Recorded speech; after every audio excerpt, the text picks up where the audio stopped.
Books of Sorrow. Verse 2.0 Immortals. We are the worm your god, the flesh of hope. Our compact is done.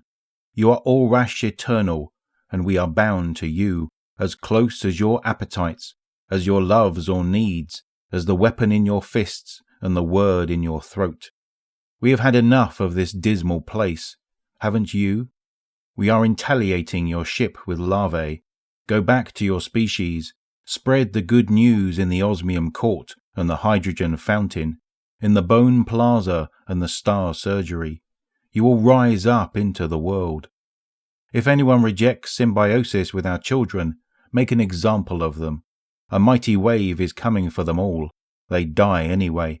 Save only what can be saved. The worm grants you power over your flesh, Orash. When you've taken the king morph, what will your adult name be? Oryx. It means long thought. We approve. Verse 2.1 Conquerors. Savathun, mother morph of Sathona, we delight in your sharp mind. For millions of years the Leviathan caged us here. It is a pawn of the sky, a philosophy of cosmic slavery. The sky seeds civilizations predicated on a terrible lie, that right actions can prevent suffering, that pockets of artificial rules can defy the final beautiful logic. This is like trying to burn water, antithetical to the nature of reality, where deprivation and competition are universal. In the deep we enslave nothing. Liberation is our passion. We exist to help the universe achieve its terminal, self-forging glory. The war rages on. Soon it will consume Fundament. We are pleased with your use of our larvae to create mighty knights and plentiful warriors. Teox's retreat to the hydrogen fountain proves your superior strength. But you must know that reclaiming your home is not enough. There are 511 species living on Fundament. One of them must have the technology you need to leave this world. Verse 2.2 Out of the Deep. Xivu Arath, night morph of Shiro. You love to conquer, don't you? We love to see you work. Nearly 2% of Fundament surface is now our dominion. Your species embraces the worm. The syzygy has passed. The God wave will reach you in less than 2 years. Our organs inform us that Teox and her surviving refusalists flee towards Kahan Atoll. She hopes to rally the species of Fundament against you. The Leviathan's agents work tirelessly to destroy ships and engines, trapping us on Fundament. If we cannot make ships, we will become them. Overwhelm the Kahal Bastion. Slaughter everyone there. From your acts we shall obtain the logic we require to cut space open and migrate to orbit. Reality is a fine flesh, O General ours. Let us feast of it. Verse 2.3 Into the Sky. You've done well, Oryx. Can you feel the growth of your worm? Can you feel your will beginning to warp mere law? At times we detect sadness in you. Understand, long thinker, that you enact a sacred and majestic task. Existence is the struggle to exist. Only by playing that game to its final, unconditional victory can we complete the universe. Your war is divine work. We are free from Fundament core, and Savathun's cutters are ready to fly. With Xivu Arath victorious, we have opened a wound at Kahan. A wound leading to a geostationary orbit. Behold, we are faithful to our covenant. We have no future on Fundament, but her moons will make fine habitats. Let us rise. Verse 2.4 52 and 1 Good news. The 52 moons of Fundament host a star-faring civilization more sophisticated than anything you've encountered so far. Teox's ship fled towards a large ice moon, where the species of a bony 6-armed cephalopods keep their icy capital. Savathunes named them the Ammonite. They seem eager to grant Teox asylum. Idiots. We tried appealing to their hopes and dreams. This was largely unsuccessful, basically because they're already happy and indoctrinated. This angered us, so we've devised a plan.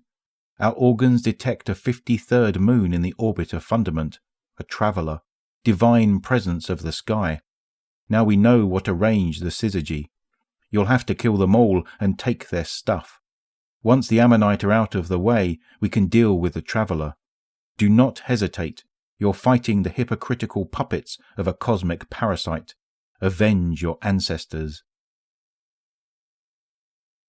Verse 2.5. Born as prey. This is unacceptable. Are you so weak, born as prey, and doomed to die by predator? Oryx's failure of resolve led us to catastrophe. The Ammonite fleets under Chroma Admiral Rafrit have pressed us back to the 6th moon.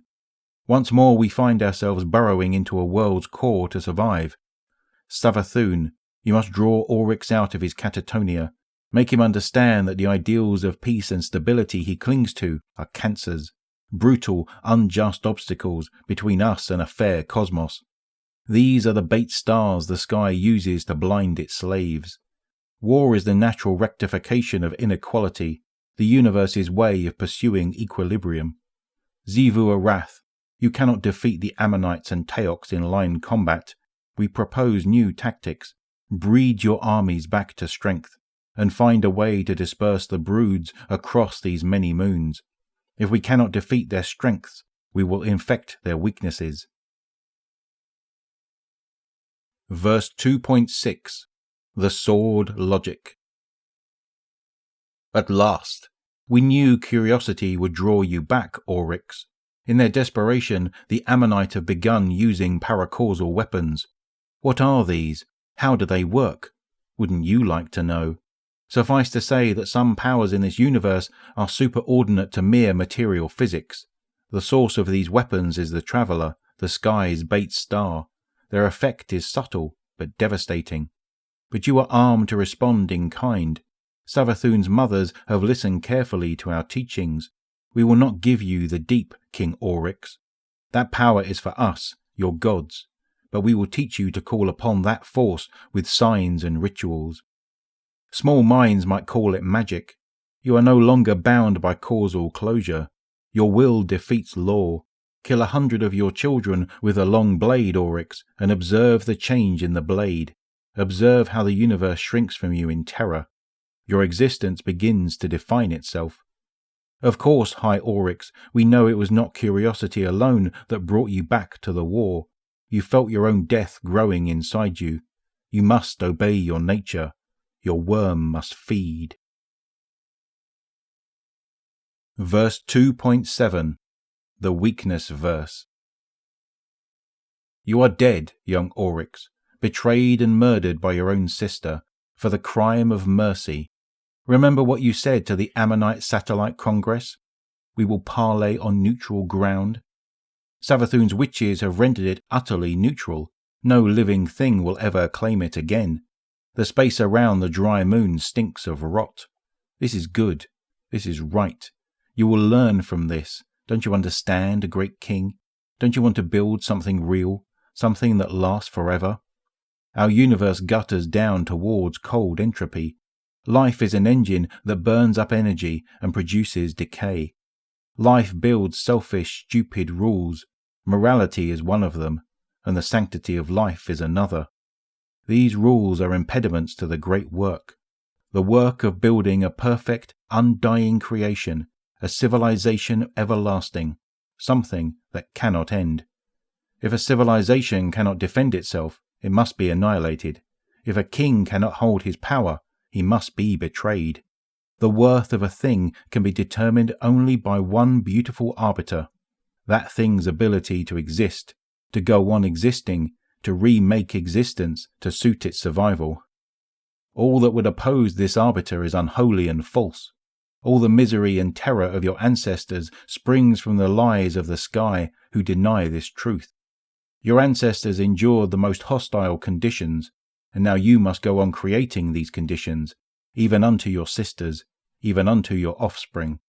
Savathun's betrayal is the greatest gift she could offer you. Your body is gone, but you have endured, safe in the Sist universe created by your own might, your throne world. From this day forward, Oryx, you and your sisters will each survive death, as long as you aren't killed in your own throne. Even as your sisters press the attack against the Ammonites, the God Wave devastates Fundament. Trillions will die, but the survivors will never forget, and their descendants will always be ready for another syzygy. When you return to the material universe, use this lesson to complete your work. Teox wasn't on the dry moon. She must be laughing at you. Verse 2.8 Leviathan Rises. The Leviathan has broken cover. The old priest is in open space, moving towards the Ammonite homeworld. Chroma Admiral Refreet and his elite guard move with it. Refreet is the hero of his generation, an Ammonite of peerless battlecraft. He's danced circles around Xivu Arath, and now he has to protect his holy Leviathan. We'll give the old lunk a word. Ruin, grief and ruin. The Krill lost, the Ammonite ravaged, our travellers' work undone. Sisters of Orash, open your eyes. Who made you monsters? Who summoned the wave? Make peace. Join with me in golden renewal. In counter-argument, Oryx, we ask you this. What has the Leviathan done for your people? Who gave you immortality and led you out of your prison? Who answers your questions about the universe with truth instead of sermons? Find détente with Savathun, crush the Chroma Admiral, boil the Ammonite seas, and slaughter the Leviathan with witchcraft. Once the way is open, we'll show you how to eat the traveller. Verse 2.9 Crusaders. It's done. Ire and Yule feed on the Leviathan's carcass. Xivu Arath has made a temple of the Chroma Admiral's impaled corpse. Below us, Savathun's poisons stain the Ammonite home sea black. Their screams flavour the void. The traveller has fled. Do you understand, Oryx? Do you thrill at the secret, Savathun? Do you relish the edge of this truth, Xivu Arath? Do you see the beautiful shape? The Ammonite occupied a piece of reality. They rented their existence on fraudulent terms, making themselves happy and fat, fencing themselves in soft lies and sweet apocrypha, saying, "We are peaceful and good. We harm nothing." Their golden age was a cancer. They did nothing to advance the cause of life. They burnt up time and matter and thought on this solipsistic, onanistic pursuit of safety, insulating themselves from death, making a regressive pocket of useless stability, when they could have helped whittle the universe toward its final perfect form. And your people, suffering in the deep, you became more worthy of existence than the Ammonite. You have proven it. Look around the sky, behold the great divide, the battle lines of the cosmic war. We are the worm your god, but we are not the deep itself. We only move within it. You shall too. We shall venerate and study it, and haunt it in its passage. Will you lift your thoughts to the millennia, Oryx? Will you bend your will to the liberation of the universe, and join us in the war against the sky? We need champions, crusaders. Help us save the universe. Help us exterminate that which would destroy all hope. You are oath-bound to this task by the covenant of the worm. You are oath-bound to kill Teox, wherever she's hidden herself.